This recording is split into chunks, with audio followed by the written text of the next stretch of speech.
The country club's Sunday brunch buffet gleamed under crystal chandeliers, but the atmosphere at our family table was anything but sparkling. I sat in my simple black dress, Target not designer, watching my family dissect my life choices with the precision of surgeons and the compassion of tax auditors. I'm Victoria Hayes, though my family had taken to introducing me as our daughter who's going through a phase. At 29, I was the disappointment who'd chosen to start a tech company over joining the family law firm, who lived in a cramped studio apartment instead of the guest house they'd offered, who drove a used Toyota instead of accepting the BMW they tried to gift me. The black sheep who spent 18-hour days coding and pitching while they attended charity galas and golf tournaments. Victoria, darling, my mother Elizabeth said, her voice dripping with the kind of concern that felt more like condescension, we need to discuss your situation. My father, Judge Harrison Hayes, folded his newspaper with the deliberate precision he used in his courtroom. 5 years, Victoria. 5 years of this startup nonsense. Don't you think it's time to be realistic? My brother Cameron, golden child and junior partner at Hayes and Associates, smirked over his eggs Benedict. I heard from the Johnsons' son that you're still living in that tiny apartment. What do you even do all day? Play video games. I build software, I said quietly, cutting my toast into precise squares. The same way I'd organized my thoughts for the pitch I'd given yesterday to a room full of venture capitalists who actually understood what I was creating. Software, my sister-in-law Miranda repeated with a little laugh. How technical. Elizabeth set down her mimosa with the kind of dramatic pause she'd perfected during her theater days. Enough of this startup fantasy, she declared, her voice carrying across nearby tables. You're embarrassing the family. I looked up from my toast. Embarrassing how? Margaret Wilson asked me yesterday what you do for a living, Elizabeth continued, color rising in her cheeks. Do you know how humiliating it was to explain that my daughter is unemployed? I'm not unemployed, Mom. I run a company. Cameron snorted. A company? You mean that thing you do on your laptop? Come on, Vic, Mom's right. This has gone on long enough. Dad leaned forward, using his judge voice. We've been patient, Victoria. More than patient. But you're nearly 30 years old. It's time to grow up and join the real world. The partnership track is still open, Cameron added helpfully. Dad can make some calls. You could start as an associate, work your way up. Steady income, benefits, respectability. Miranda nodded enthusiastically. And think about your future family. You can't raise children on startup dreams. I took a sip of orange juice, noting how they'd all coordinated this intervention. Probably planned it over their weekly family dinner, the one I'd stopped attending months ago when these conversations became unbearable. What exactly do you think I do all day? I asked calmly. Elizabeth waved her hand dismissively. I'm sure you try very hard, dear. But this whole entrepreneur thing is just fantasy. Real businesses require real capital, real experience, real connections. You can't just make something successful by wishing it so. Maybe if you'd gone to business school instead of dropping out of law school, Dad added, you'd understand how the business world actually works. I almost laughed. If only they knew about the meetings I'd been taking, the investors who'd been circling, the acquisition offers I'd been fielding. About the company that had grown from my cramped apartment to occupying 3 floors of a downtown office building. You know what Margaret Wilson's daughter does? Elizabeth continued. She's a federal prosecutor. A real job with real impact. Not playing around with computers. My phone buzzed against the table. Unknown number. I normally would have let it go to voicemail, but something made me glance at the screen. The caller ID showed a 212 area code, New York. Excuse me, I said, standing. I should take this. Victoria, Elizabeth called after me. We're having a family discussion. This will just take a moment. I stepped away from the table, noting how other families glanced our way. The Hayes family drama was probably entertainment for their own Sunday brunches. Hello. Ms. Victoria Hayes? The voice was professional, crisp. This is Jessica Chin from Forbes magazine. I'm calling about your cover story interview. The world seemed to tilt sideways. I gripped my phone tighter. I'm sorry, could you repeat that? Forbes magazine. We're running your story as our cover feature for the upcoming issue on Tech's Rising Stars. Your company, NeuralSync, has been selected as our Startup of the Year. We'd like to schedule the cover photo shoot and final interview. Are you available this week? I looked back at my family, still huddled around their table, probably planning their next wave of concern and criticism. They had no idea that the daughter they were trying to save from her delusions had just been selected for the cover of Forbes. This week would be perfect, I managed to say. Excellent. We're particularly interested in discussing the $50 million Series B funding round you just closed, and of course the acquisition offer from Google. Our readers are fascinated by entrepreneurs who bootstrapped their way to unicorn status. $50 million. The number hung in the air like a challenge to everything my family believed about my fantasy life. I'll have my assistant send over the details, Jessica continued. Congratulations again, Ms. Hayes. Your story is exactly the kind of inspiration our readers love. Thank you, I said, my voice surprisingly steady. I ended the call and stood there for a moment, watching my family through the restaurant's windows. They were animated now, probably discussing how to stage their next intervention. How to save me from myself. I walked back to the table, slipping my phone into my purse. They looked up expectantly, like parents waiting for a child to confess some misdeed. Important call? Cameron asked with obvious sarcasm.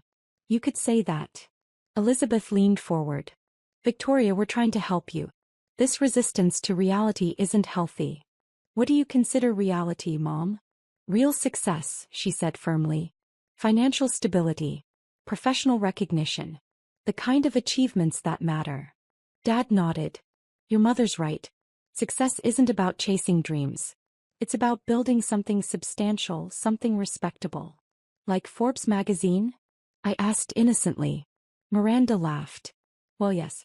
That's exactly the kind of recognition that matters. If you could get your little computer hobby featured in Forbes, that would be something. Interesting you should mention that. Cameron raised an eyebrow. Don't tell me you applied for some entrepreneur contest. Actually, I said, sitting back down and placing my phone on the table, that was Forbes calling about my cover story. The silence that followed was absolute. Elizabeth's coffee cup froze halfway to her lips. Dad's newspaper crumpled in his grip. Cameron's smirk melted like ice in summer heat. Cover story? Elizabeth whispered. For what? Dad demanded. I pulled up the Forbes website on my phone, scrolling to the announcement that had gone live that morning. Tech's Rising Stars issue. NeuralSync was selected as Startup of the Year. The phone screen showed my company's logo alongside the headline, From Dorm Room to $500 million. The Victoria Hayes Success Story. Cameron grabbed the phone, his eyes scanning the article. His face went from confused to pale to something approaching gray. $500 million? He croaked. Valuation, I corrected. Though the acquisition offers have been higher. Elizabeth's coffee cup slipped from her fingers, shattering against the marble floor. The sound drew stares from every table in the restaurant, but for once she didn't seem to care about appearances. Acquisition offers? Dad's judge voice had become a whisper. Google's been persistent, I said calmly. Though I'm more interested in the partnership Tesla proposed. Better alignment with our technology's potential. Miranda was staring at me like I'd grown a second head. Tesla? As in Elon Musk's Tesla. The very same. Our neural interface technology has applications they're interested in exploring. Cameron was still scrolling through the article, his face getting paler with each paragraph. It says here you started the company with $5,000. My savings from tutoring in college, I confirmed. Though the Series B funding round just closed at $50 million. $50 million, Elizabeth repeated faintly. The A round was $12 million, I added helpfully. I probably should have mentioned it, but you seemed so concerned about my lack of real income. Dad found his voice. Victoria, how long have you been successful? Depends how you define success. If you mean profitable, about 2 years. If you mean industry recognition, 18 months. If you mean life-changing wealth. I paused, watching their faces. About 6 months. The maitre d' appeared with staff to clean up Elizabeth's broken cup, shooting disapproving glances at our table. Other diners were openly staring now, trying to piece together what had caused such a dramatic scene. Why didn't you tell us? Cameron asked, his voice hollow. I considered the question carefully. Would you have believed me? Or would you have accused me of fantasizing again? The truth sat between us like an uninvited guest. Besides, I continued, I tried to share my progress early on. Remember when I got my first investor meeting? You said I was being naive. When I signed my first major client, Dad told me not to get my hopes up. When TechCrunch wrote about us, Mom said she hoped I wouldn't let it go to my head. They had the grace to look ashamed. Elizabeth found her voice. But you live in that tiny apartment. By choice. It's 3 blocks from my office. Walking to work gives me time to think. And the car? Dad asked weakly. The Toyota. Reliable, efficient, low profile. I've had enough attention from investors. I don't need more from car thieves. Miranda was staring at me with new eyes. How many employees do you have? 47, I said. Though we're hiring aggressively. The Forbes article will probably bring more applications than we can handle. Cameron set down my phone with trembling hands. The Johnson's son, he said you were struggling. The Johnson's son works for our competitor. He knows exactly how well we're doing. I smiled slightly. Though his company's market share has been declining since our launch. Victoria, Elizabeth said slowly, are you rich? That depends on your definition. If you mean can I afford this restaurant? Yes. Can I buy this country club? Also yes. Can I afford to never work again? Probably, though I enjoy what I do too much to stop. The silence stretched between us, heavy with years of misunderstanding and missed opportunities. The cover story, Dad said finally. When does it come out? Next week. Jessica mentioned they're particularly interested in the bootstrapping story. Apparently, starting a unicorn company with $5,000 and no family money is unusual in Silicon Valley. Elizabeth winced. No family money. I never asked for family money, I reminded her gently. You made it very clear that supporting my fantasy would be enabling bad decision-making. Cameron cleared his throat. About the partnership at the firm. Still not interested, I said. Though I appreciate the offer. But we could. He struggled to find words. We could work together. I studied my brother's face, seeing calculation behind his confusion. Work together how? Legal counsel, he said quickly. A company your size must need legal representation. Corporate law, intellectual property, contracts. We do, I agreed. We work with Wilson, Crane and Associates in San Francisco. They specialize in tech companies. Dad leaned forward. We could handle your needs just as well. Better even. We're family. There was the word they'd been avoiding for 5 years of criticism and concern. Now that they'd discovered I was successful, we were family again. Dad, I said gently, you practice criminal law and personal injury. Cameron does estate planning and real estate. Neither of you knows anything about technology law or venture capital regulations. We could learn, Elizabeth said quickly. I'm sure you could. But why would I fire lawyers who helped me build a $500 million company to hire lawyers who spent 5 years telling me I was wasting my time? The question hung in the air like a challenge. My phone buzzed again. This time I recognized the number. My CFO. Excuse me, I said answering. Hey Marcus. Victoria, have you seen the Forbes announcement? Our website crashed from traffic. We've had 17 acquisition inquiries since this morning. Expected, I said, watching my family's faces as they processed this new information. Any serious offers? 3. All above our target range. Want me to set up calls for tomorrow? Tuesday would be better. I have the Forbes photo shoot Monday. Got it. Oh, and congratulations on the cover. Well deserved. I ended the call and looked at my family's expectant faces. Business? Dad asked. Always. Success requires constant attention to detail.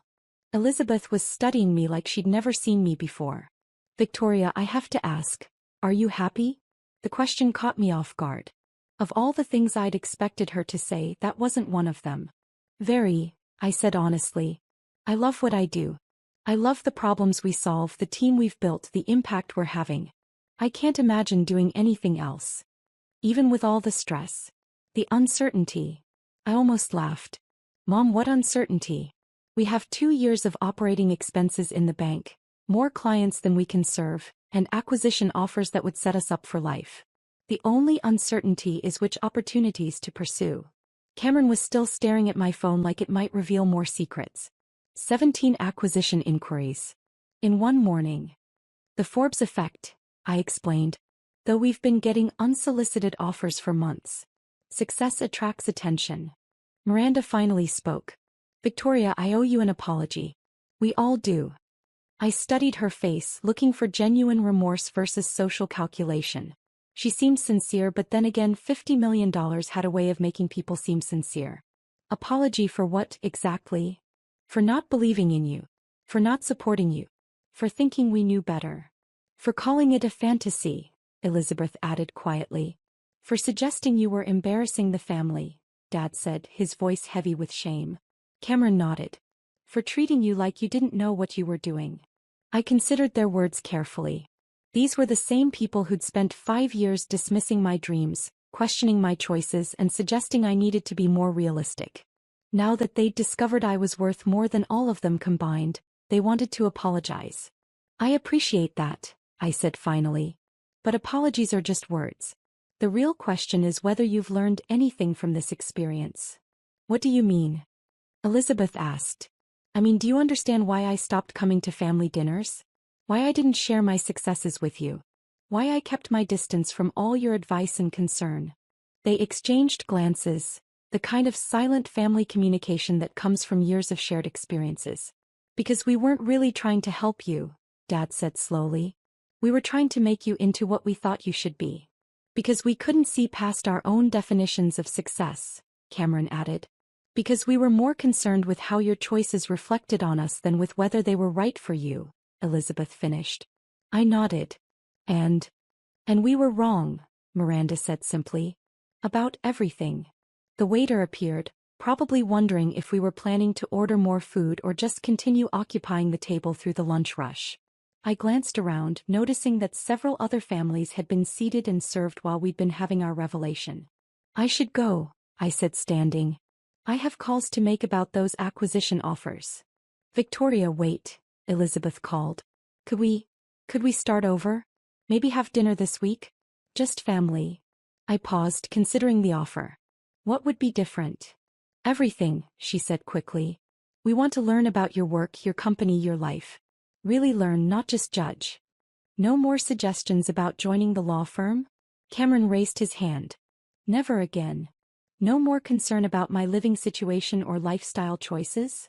Only supportive interest, Dad promised. No more comments about embarrassing the family? Elizabeth's face reddened. I can't believe I said that. I'm mortified. I looked around the table at their expectant faces. These were the same people who'd spent 5 years making me feel like a failure, but they were also my family. And according to the Forbes article, forgiveness was one of the traits that had contributed to my success. Dinner sounds nice, I said finally. But somewhere I choose. And I'll pay. You don't have to, Dad started. I want to, I interrupted. I can afford it now, remember? As I gathered my purse, my phone buzzed with another call. This time the caller ID showed Elon Musk. I stared at the screen for a moment, then looked up at my family's curious faces. I really do need to take this, I said apologetically. Is that? Cameron started. The Tesla partnership we discussed? Yes. I answered the call as I walked away from the table. Hello, Mr. Musk. Victoria. Congratulations on the Forbes cover. Well deserved. Are you ready to change the world? Behind me, I could hear Elizabeth asking the waiter for another coffee cup and a towel to clean up the mess. In front of me, one of the most innovative minds in technology was offering to partner with the company my family had called a fantasy just an hour earlier. Always ready, I replied, pushing through the country club's doors into the bright afternoon sunlight. Sometimes the best revenge isn't proving people wrong. It's proving yourself right so thoroughly that they have no choice but to recognize what they missed while they were busy looking down on you. As I walked to my reliable Toyota, already planning my conversation with Elon about neural interfaces and electric vehicles, I smiled. Tomorrow would bring the Forbes photo shoot, calls from acquisition-hungry companies, and probably more family members suddenly interested in rekindling our relationship. But today I had a world to change, one line of code at a time.